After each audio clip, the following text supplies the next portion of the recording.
Hey everyone, we are in Palm Springs, California, and today we're taking a look at an RV. Mike Thompson's RV Superstores brought a few RVs to the campground, and I wanted to show you this one because this is a pretty unique design.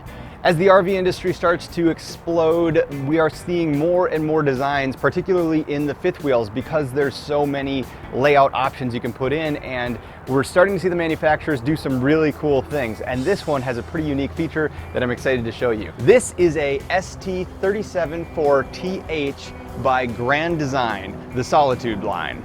So as you can see, this is a full profile fifth wheel, and what that means by full profile is it does not slope back at all as it goes towards the back of the rig.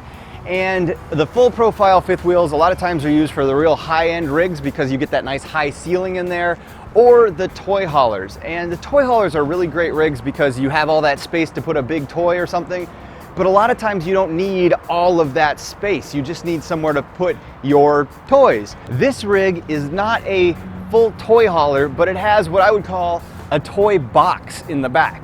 This is a smaller storage area, but the back of the rig actually raises up, and this is all bedroom back here, and the bed is over top of this storage area in here.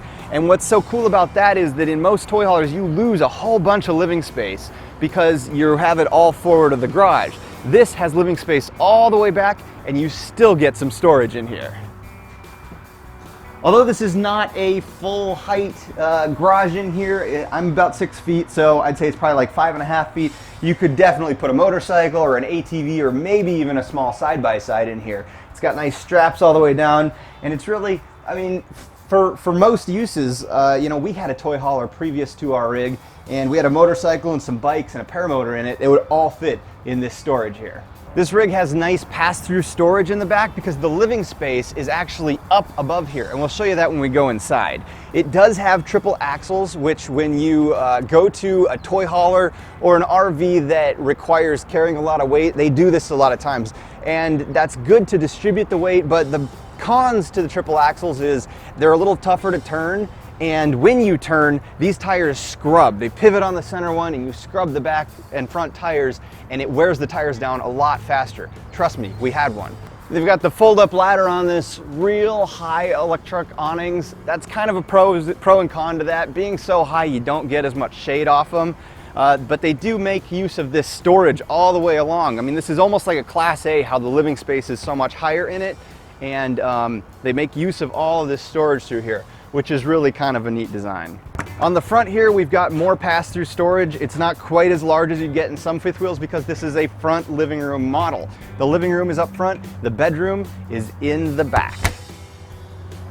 Propane tanks either side, and I believe this is generator prep up front. On the other side over here, you've got more propane storage area, and the other side of your pass-through and all your water connections. Lots of valves to make sure that you can either fill your water, do whatever the heck you want with your water in here. Not really going to go through the details on this rig. We're just going to kind of take a look at the overall layout of it today. So a really neat thing about this RV that you'll see once we go inside is that is actually a window. And it's really nice in the front of a fifth wheel because you can see out front. It gives you kind of that like Class A, nice big window. You can see forward and back in these because they've got a window in the back as well. All right, so we've taken a look at the outside. Let's go inside now. So unfortunately, this RV is not plugged in, so we don't really have lights, but hope you can see it all right. This is a mid-kitchen. It's pretty standard with front living room fifth wheel designs. There's the front living room, the mid-kitchen, and the bedroom in the back. This is a pantry, food storage area. It's another pantry, but it looks like it's got washer and dryer hookup capability in it as well. What is this? Whoa! Another storage area.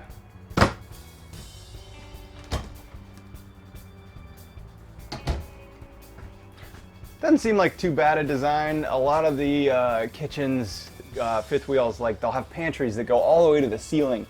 And when these full profiles, and they can be very difficult to get at. Our toy hauler was that way, and you pretty much had to have a ladder to get to the something like that.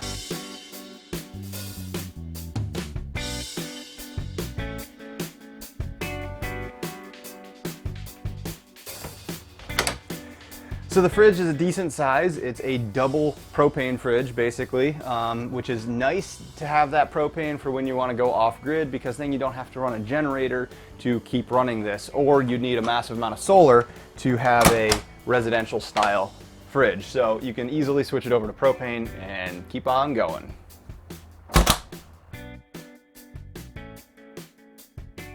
So as you can see, the front living room, this is just, I mean, they call this the theater. We got seating all the way around.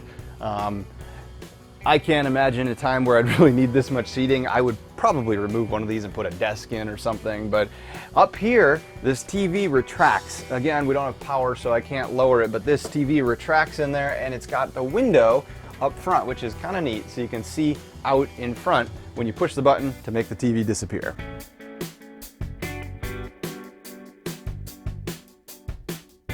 So this is what makes this rig special. If this were a normal toy hauler that has that storage in the back, the living space from about here back wouldn't exist. It would only be here forward. So here, we're basically stepping up over top of the storage that's in here, and all the way towards the bedroom in the back. You have your bed here, and underneath this is boxed in is the garage.